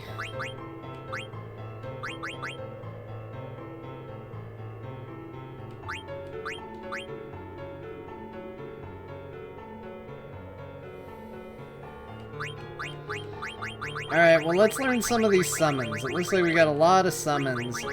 Does Odin work the same way he worked before? Does he just randomly show up, or do I have to actually, like, do stuff? Okay, counter.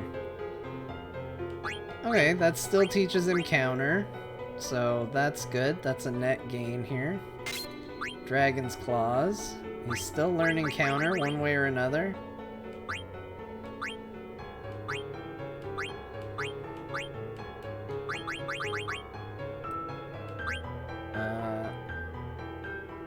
I think we start with that, because HP up 20% wouldn't be terrible. Body temp, high tide, level up.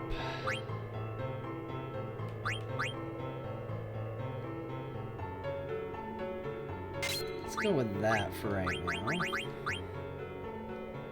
Ability up, return magic. Ability up wouldn't be a bad idea to get.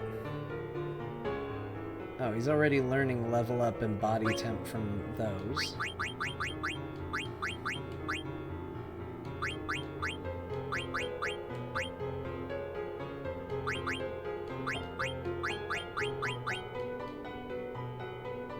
I wonder what long reach does.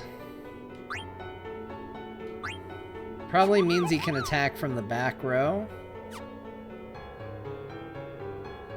But man, that's gonna take a long time to learn.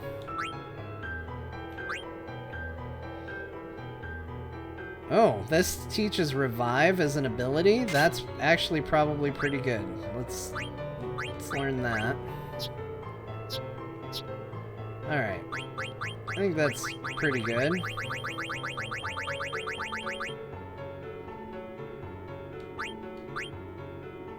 Long reach might be good for Freya, though.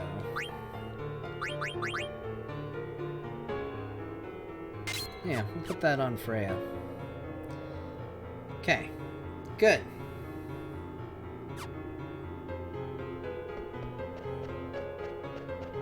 Alright. I feel... Oh, I forgot to equip abilities. Hold on.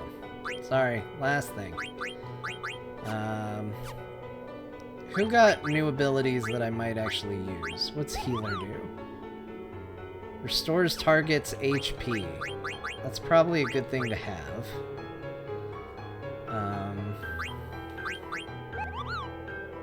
Prevents silence. Auto potion.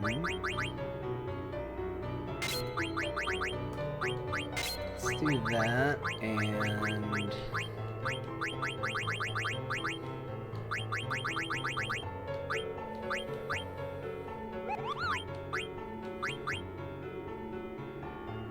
We'll do that for right now. That seems fine. Amaranth, how's your abilities looking? You can do... automatically cast life in battle, but it's very expensive.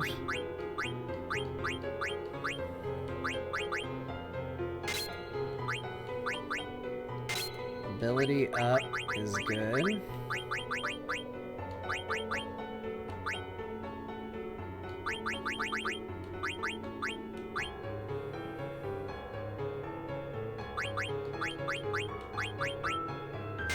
We'll do that. That's good enough for right now.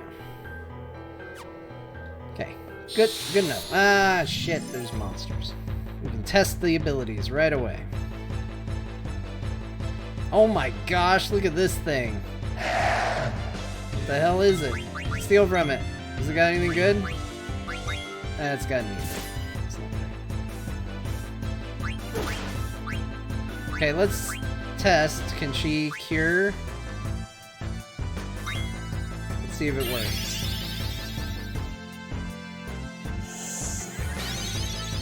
Yeah, she can cure.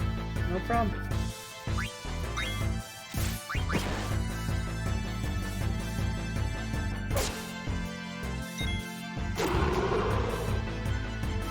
Oh my gosh, look at his weapon. That Dragon Claw is crazy.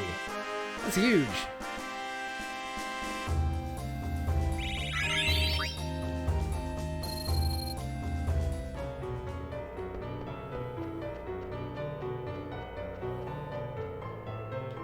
Whoa.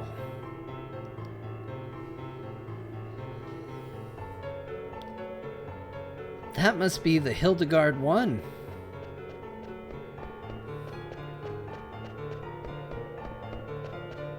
Oh, we're not in the dungeon yet.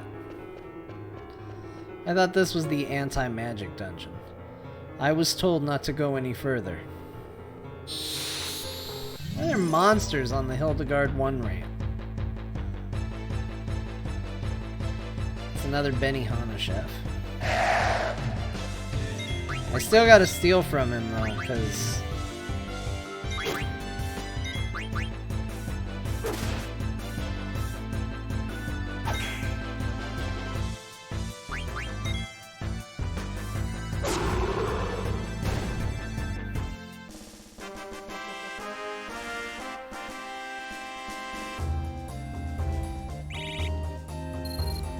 Zidane seems to have some sort of problem. It's cured by an anointment. I don't know what it actually does, though. Seems to make him sad. Here's a preview of what it will be like to fly in this video game. Ooh.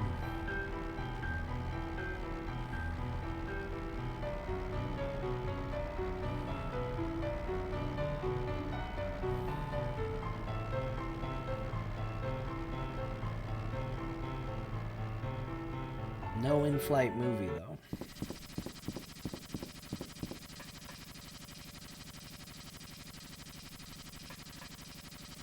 Hey, can we really trust Kuja?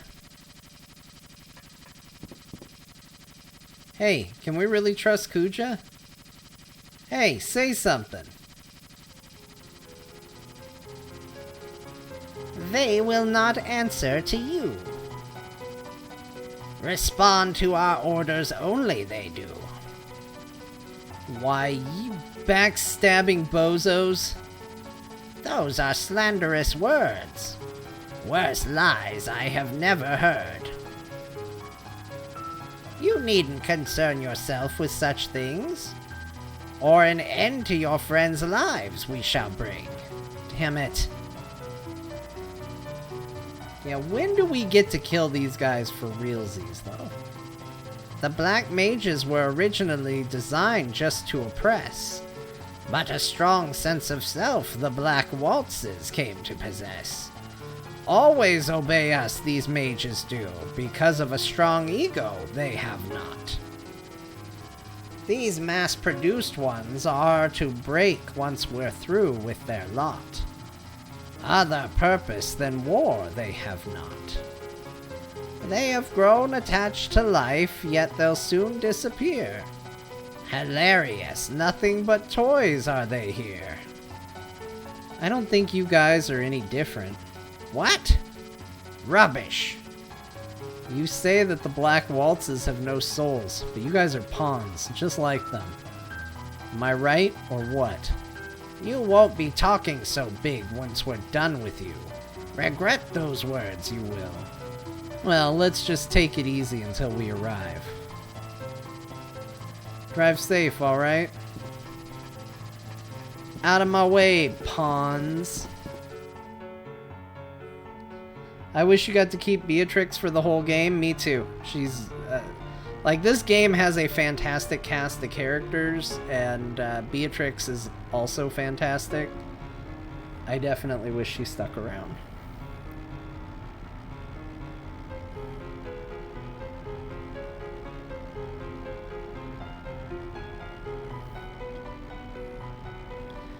The Forgotten Continent.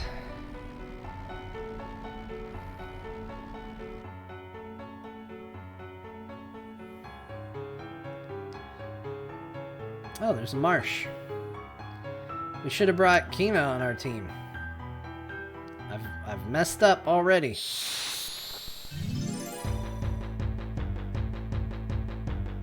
What? Oh, it's fine. We've fought this thing before.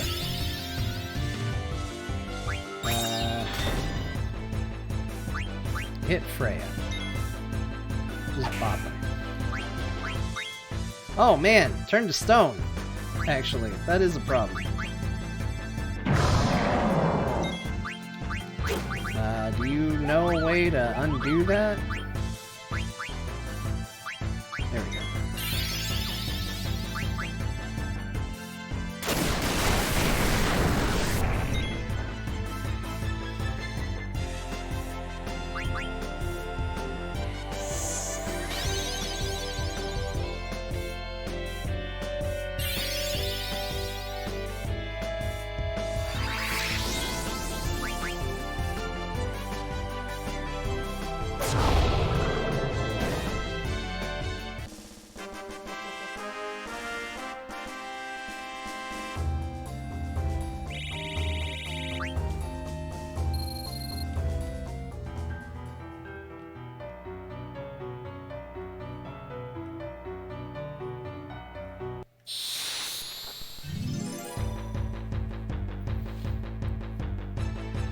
Sweet. We totally snuck up on these guys. Wait, why does he get to attack us right away?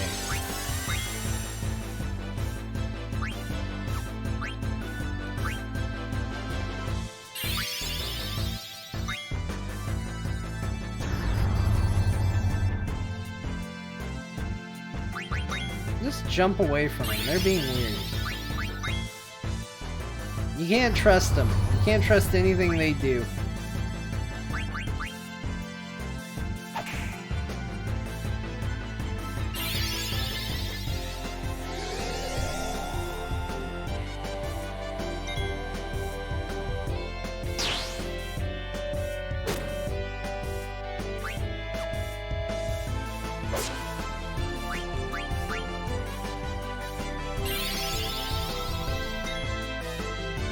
kind of feel bad beating up these guys. They're not really doing anything. They're just sort of making us go up and down.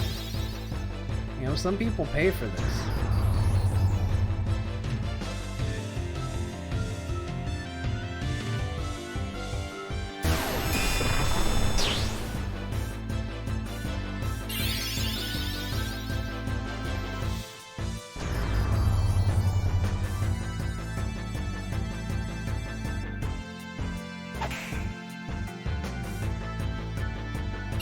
Way to dodge the healing staff, Zidane.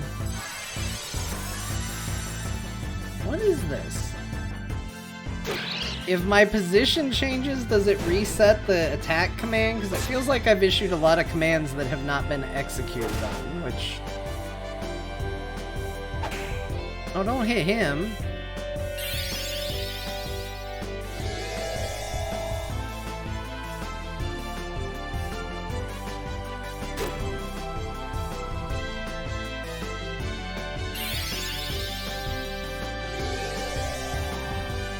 Yeah, this fight's weird.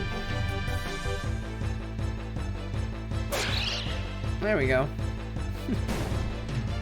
Enough of this shenanigans.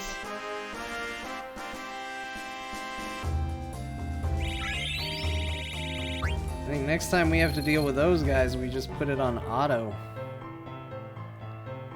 Move it very fast.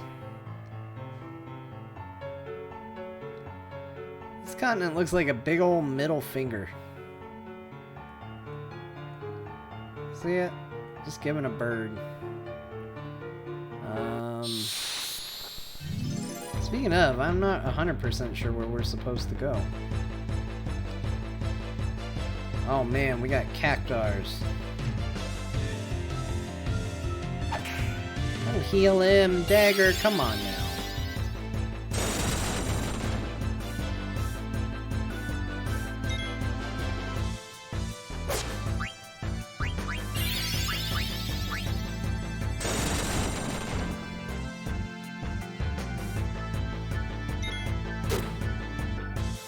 Uh-oh, that's a problem. Are we able to run away from these guys? They're just in the ground. We'll just run, guys.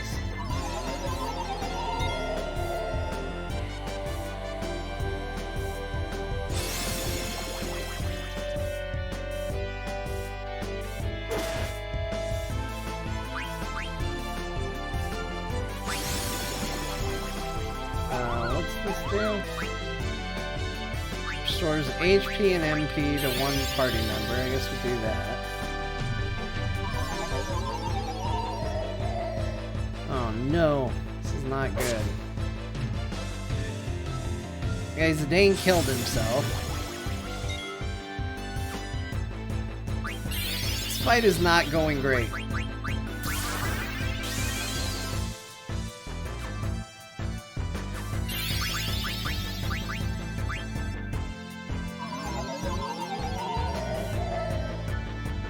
Oh boy.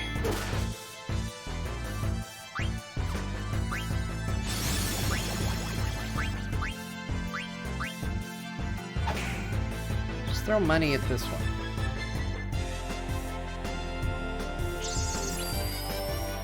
Alright, there's one less one we have to deal with. It's dead.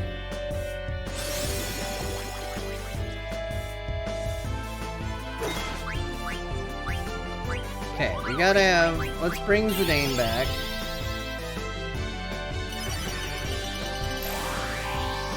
Oh, man.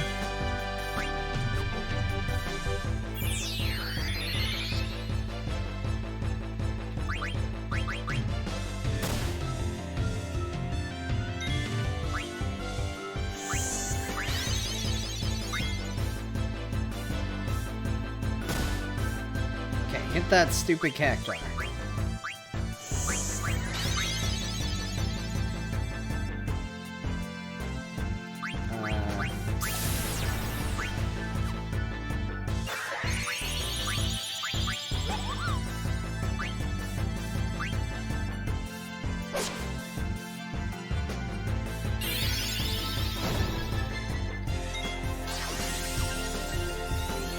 Man, I got so used to just my auto attack party. Now I have to actually think about the fights. It's not going great. As soon as I had to be smart about it.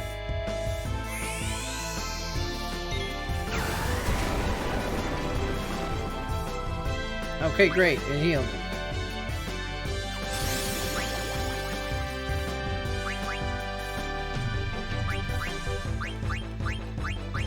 Just hit yourself with a thing.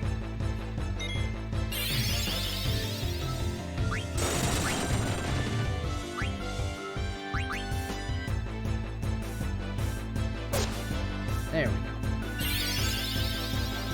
Oh, he's still gonna get his 1,000 needles, though. He's still gonna do it. Even as he dies under the earth.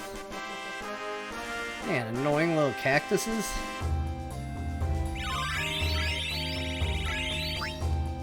Got a lot of XP, though. That was nice. Okay, let's just do a bit of a refresh here. Let's just do a tent. Everybody get healed up. Let's all recover. We're just trying to get somewhere. I don't know where even. I don't know where I'm going. We just gotta find a place. Oh no. This thing looks big and mean. Hit it. Jump.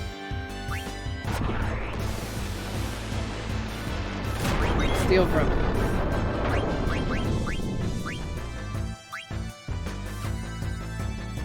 Well, that didn't hardly hurt anybody.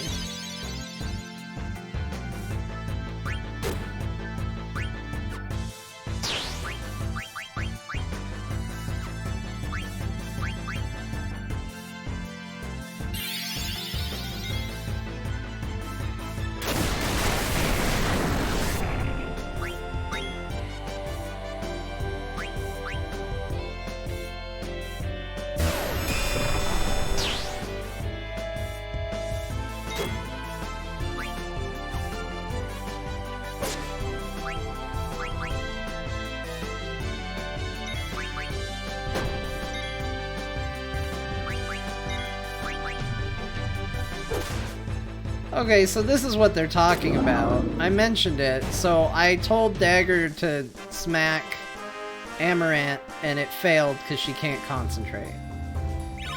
So that's what Ben was talking about with she's really annoying for a chunk of the game.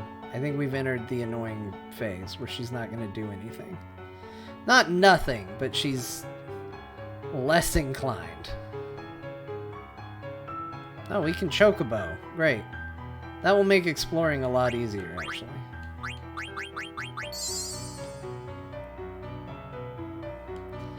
You can turn it off. Well, I feel like, you know, most of the stuff I've used the Maguri mod for has been, I think, pretty good stuff. Like, so I've used the mod to, you know, give 100% steal rate, which, yes, is a cheat. Like, no doubt about it. It's listed under cheats. But everybody has said... Oh, is this a breakable wall? Because I did this earlier in the ice fields. You gotta get right up on it. Freaks out. There's a treasure in the hole. Eye drops. Medane's ring. Genji helmet. Hildegard card. You got Genji helmet. That's probably good, right? So anyway, like most people said, this run is gonna feel better, be more fun to watch, and be better overall. Now I'm like just looking for breaks in the wall. I had one really good break in the wall, and I'm like, surely there must be more.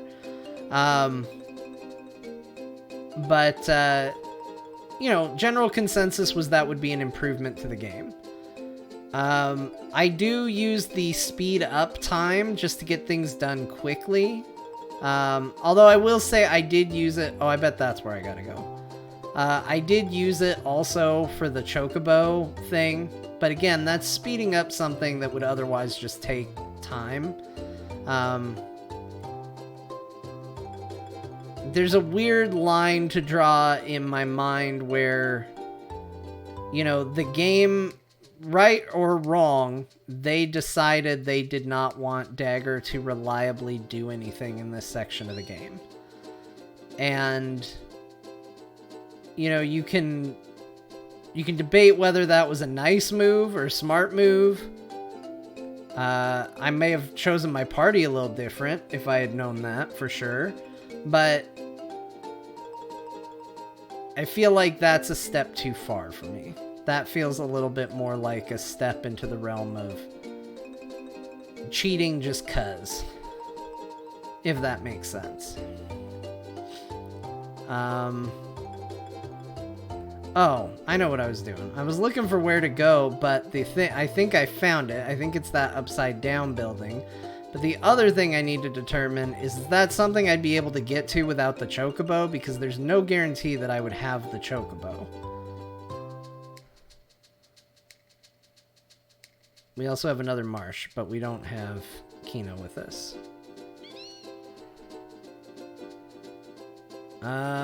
So my guess is I'd be able to go down this route.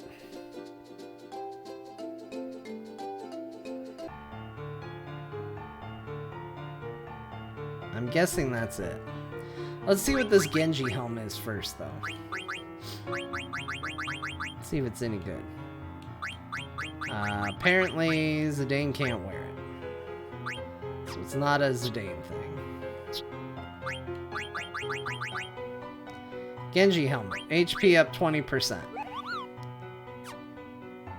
Seems to have really good stats. So...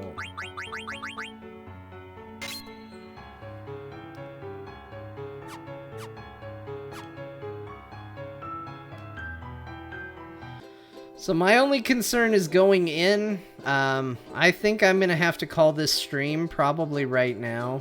We started late, just so anybody watching on the VOD knows. We started a little late tonight, and it's been a little crazy here around the house. So while this was supposed to be a longer stream, I think I said as much on the last episode, I do have to cut it a little short, and I'm worried that if I go in there, I'm going to get into a cutscene that I cannot get out of. So I'm going to go ahead and actually call it here while we're running around on a chocobo, having fun. Oop, what's this? Oh my gosh. Is this it? Now I don't know which one it is. Okay, there's two things we got to check out. When we come back next time, we got two things we got to look at. I don't know. I don't know which one it is. It's either the weird tower or the weird cannon thingy. But we'll figure it out. We'll do it next time. Chat room, thank you so much for being here. Once again, I apologize that it's going to be a shorter stream, but it's the way it goes sometimes. So I appreciate y'all. I will see you all tomorrow. We will figure out where we need to go next. Till then, bye everybody. Have a good night.